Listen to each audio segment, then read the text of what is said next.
ሰላም ሰላም አድማጮቻችን እንዴት ናችሁ? ዛሬ ስለ አሊሰን እንነጋገራለን። ከአባቱ ጋር የነበረው ግንኙነትና የአባቱ ህልፈት የፈጠረበትን ስሜት እና ተያያዥ ጉዳዮችን እናነሳለን። በእሱ አንደበት አጋጣሚውን በተመለከተ የተረከውን ነው የምናነሳው። ለቻናላችን አዲስ የሆናችሁ ቻናላችንን ሰብስክራይብ፣ ላይክ እና ሼር እንድታደርጉ እንጠይቃለን።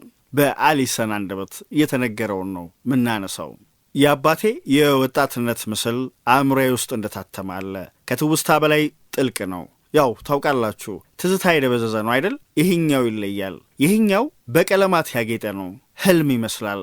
ምናልባት 3 ዓመቴ ቢሆን ነው። በዚያ ዕድሜ ከወንድሜ ሙሬል ጋር በሳሎናችን በትንንሽ ኳሶች መጫወት ጀምሬያለሁ። ወንድሜ 8 ዓመቱ ነበር። በሄደበት እከተለዋለሁ። ጭራው ሆኛለሁ ማለት ይቻላል። አባቴ ስራ ውሎ ደክሞት ገና መግባቱ ነው። ሶፋው ላይ ጋደም ብሏል። አባቶች ከረዥም አድካሚ ቀን በኋላ እንዴት እንደሚንጋለሉ ታውቃላችሁ አይደል? 100 ኪሎ ግራም የሚመዝኑ ይመስላል። እንቅልፍ ሸለብ ሲያደርጋቸው ሊያንኮራፉ ሁሉ ይችላሉ። በብራዚል ሁሉም አባቶች እንደዚህ የሚተኙ ይመስለኛል። ትራስ ተንተርሶና ቀኝ እጁ ከሶፋው ወርዶ እንደተንጠለጠለ ተኝቷል። እኔና ወንድሜ እየሮጥን ወደ ቤት ገባን። አባ ተነስ ብለን ነቀነቅ ነው። ለተወሰኑ ሰከንዶች ገስጾ ሊያስቆመን ሞከረ። ቀጥሎ ከሶፋው ተንከባሎ ወለሉ ላይ ወደቀ። አሁን አባቴ ተንከባሎ ሶፋ ስር ገባ። ከእይታችን ተሰወረ። 2 ትልልቅ እጆቹ ብቻ ከጨለማው አምልጠው ይታያሉ። እጆቹን እያወዛወዘ ዛሬ ጎል አታስቆጥሩብኝም፣ ታፋሬልኝ አለን። ይህ የዓለም ዋንጫ ነው። የቤታችን ምንጣፍ የመጫወቻ ሜዳችን፣ ሶፋው ስር ያለው ክፍተት ጎላችን፣ የአባቴ ትልልቅ እጆች ደግሞ ታፋሬል። ወንድሜ ሪቫልዶ፣ ቤቤቶ፣ ዱንጋ ይሆናል። እኔ እርሱ ያልመረጠውን የትኛውንም ተጫዋች ሆናለሁ። የሁሉም ታናናሾች ዕጣ ነው። ምስሉ ጥርት ያለ ስለሆነ ማሽተት እንኳ እችላለሁ። የሶፋው ጠረን ይታወቀኛል። እናቴ የምታበስለው ራት መዓዛ ያውደኛል። የአባቴ ልብሶች ጠረን ሽው ይልብኛል። ትልልቅ እጆቹ በዓለም ዋንጫ ፍጻሜ በጀግንነት የመለያ ምት ለማዳን ወዲህ ወዲያ ሲሉ አያለው። በየመሃሉ ከሶፋው ስር አንገቱን ብቅ እያደረገ ፊቱን ቀጭም ለቀቅ ያደርገዋል። እኔና ወንድሜ በሳቅ እንፈራፍራለን። አይኔን ከድኜ እመለከተዋለሁ። ግን ያ ብቻ አይደለም። ትላንት የሆነ ያህል ስሜት ይሰጠኛል። ከቤት ደውለው አባቴ ማረፉን ሲያረዱኝ ሩቅ ቦታ ነበርኩ። ውቅያኖስ አቋርጬ በእንግሊዝ ከከተምኩ ሰነባብቻለሁ። በሊቨርፑል ነበርኩ። የ2021 የውድድር ዘመን አጋማሽ ላይ የሆነ ነው። ህልፈቱ ድንገተኛ ነበር። ዱብዳ ሆነብን። እናቴ ደውላ ቤታችን አጠገብ ያለው ሐይቅ ውስጥ ሰጥሞ ሕይወቱ ማለፉን ነገረችኝ። የማስታውሰው ብቸኛ ነገር ዓለሙ እንደዞረብኝ ነው። ሁሉ ነገር ተደበላለቀብኝ። እንደ አባቴ ያለ ሰው የሚያልፍ አይመስልም። የወንዶች ቁና ነበር። ልጅ ሆኜ ስለ እርሱ የተነገሩ ብዙ ታሪኮችን ሰምቻለሁ። እርሱም ግብ ጠባቂ ነበር። እንደሚመስለኝ በዘረመላችን ውስጥ የታተመ ነገር ነው። እንደነገሩኝ ሜዳ ላይ ፍርሃት የሚባል ነገር አያውቅም ነበር። ተንደርድሮ ወጥቶ አጥቂው እግር ስር ፊቱን እንኳን ለመሸፈን ሳይሞክር ይወረወራል። ጓደኞቹ አባትህ እብድ ነበር ብለውኛል። የፈጠራ ታሪክ አድርጌ ነበር የማስበው። ነገሩ ግን እውነት ነው። ከእግር ኳስ ጨዋታ በላይ ጥልቅ ትርጉም አለው። እግር ኳስ ሜዳ ላይም ሆነ በነባራዊ ሕይወት ሙሉ ሰው ነበር። የትኛውንም ነገር ሲያደርግ ሁል ጊዜ ቤተሰቡን ያስቀድማል። ህልፈቱ ሕይወቴን አመሰቃቀለው። ስለ እግር ኳስ እንኳን ማሰብ ተሳነኝ። ከቀዳሚዎቹ 4 ቡድኖች አንዱ ሆነን ለማጠናቀቅ እየተፋለምን መሆኑን ለራሴ ደጋግሜ ማስታወስ ነበረብኝ። ሁሉን ነገር ያወሳሰበው አጋጣሚው የተከሰተው በወረርሽኝ ወቅት መሆኑ ነው። ወደ ቤት የሚደረገውን ጉዞ አስቸጋሪ ያደረገው። ባለቤቴ 3ኛ ልጄን እርጉዝ ነበረች። ኮቪድ በብራዚል እንደ አዲስ ያገረሸበት ወቅት ነበር። ሐኪሟ ወደ ብራዚል መጓዝ አደጋ ሪስክ እንዳለው ነገሯት። ስለሆነም ከልጆቻችን ጋር በሊቨርፑል ቆየች። አባቴን በጣም ተወደው ስለነበር እርሷም በአጋጣሚው ተጎድታለች። እንዲያውም ከኔ ይልቅ እርሷን አብልጦ እንደሚወድ እያነሳን እንቀላለዳለን። አባቴ ፊት ትንሽ ከተከራከረን ሁልጊዜ ናታሊያ ልክ ትመስለኛለች ይላል። ያልወለዳት ልጁ ናት። ብቻዬን ወደ ብራዚል ስለመብረር አሰብኩ። ቀጣዮቹ 2 እና 3 ቀናት ጥርት ብለው አይታወሱኝም። ብዥታ ነገር። የማስታውሰው ሌላኛው ነገር አበባ ወደ ቤታችን ይጎርፍ እንደነበር ነው። ከቨርጂል ቫንዳይክ፣ አንዲ ሮበርትሰን፣ ፋቢኒዮ፣ ፊርሚኖ፣ ቲያጎ ዝርዝሩ ይቀጥላል። ሁሉም ወንድሞቼ ከጎኔ መሆናቸውን አሳዩኝ። ሁሉም ሰው አጽናኝ ቃላት ካረፈበት ማስታወሻ ጋር አያይዞ አበቦች ላከልኝ። የማጽናኛ ቃላት የደረሰኝ ከቡድን ጓደኞቼ ብቻ አልነበረም። ፔፕ ጓርዲዮላና ካርሎ አንቸሎቲም መልእክት ልከውልኛል። አጋጣሚው ስሜቴን ነክቶታል። በየ10 ደቂቃው በራችን እየተንኳኳ በመልእክተኛ በኩል አበባ ይደርሰን ነበር።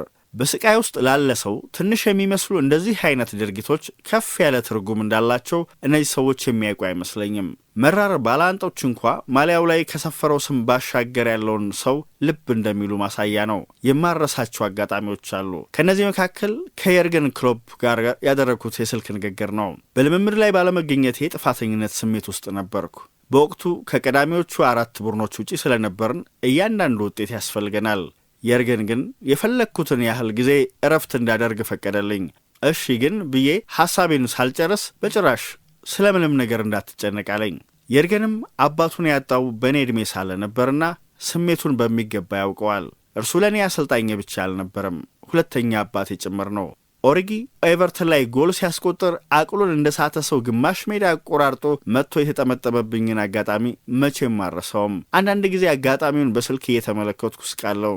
ይፋ ያልወጡና ሕዝብ ያልተመለከታቸው በርካታ አጋጣሚዎችም አሉን።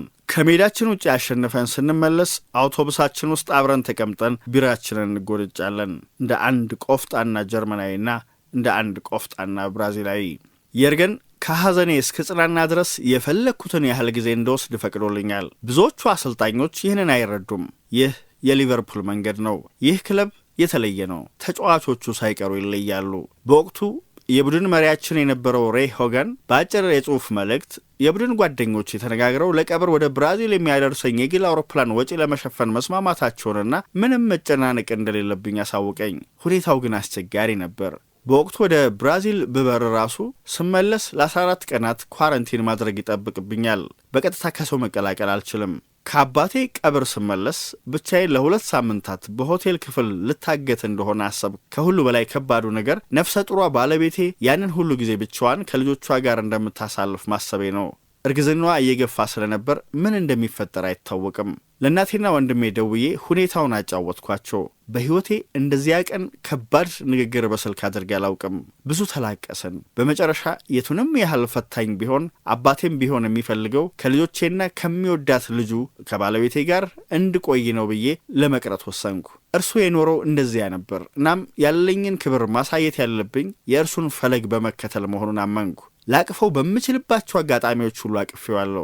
እንደምወደው ባገኘሁት አጋጣሚ ሁሉ ነግሬዋለሁ። ያላደረኩት የቀረኝ የሚጸጽተኝ አንድም ነገር የለም። ይህንን እርሱም ያውቃል። ብቸኛ የቀረኝ ነገር አመሰግናለሁ ማለት ነበር። አባቴ ብቻ ሳይሆን ጓደኛዬ ጭምር ነበር። እንደዚያም ሆኖ ከቤት የራቅኩ ያህል አልተሰማኝም። የቀብር ስነስርዓቱን በፌስ ታይም ተከታትለናል። የቀብር ስነስርዓቱ በተፈጸመበት ጊዜ ሁሉ ወንድሜ ስልኩን ከፍ አድርጎ በመያዝ እንድከታተል አድርጓል። ጸሎት ማድረስና ከእናቴ ጋር አብሬ ማልቀስ ችያለሁ። ሳጥን ውስጥ ሆኖ ተሰናብቼዋለሁ።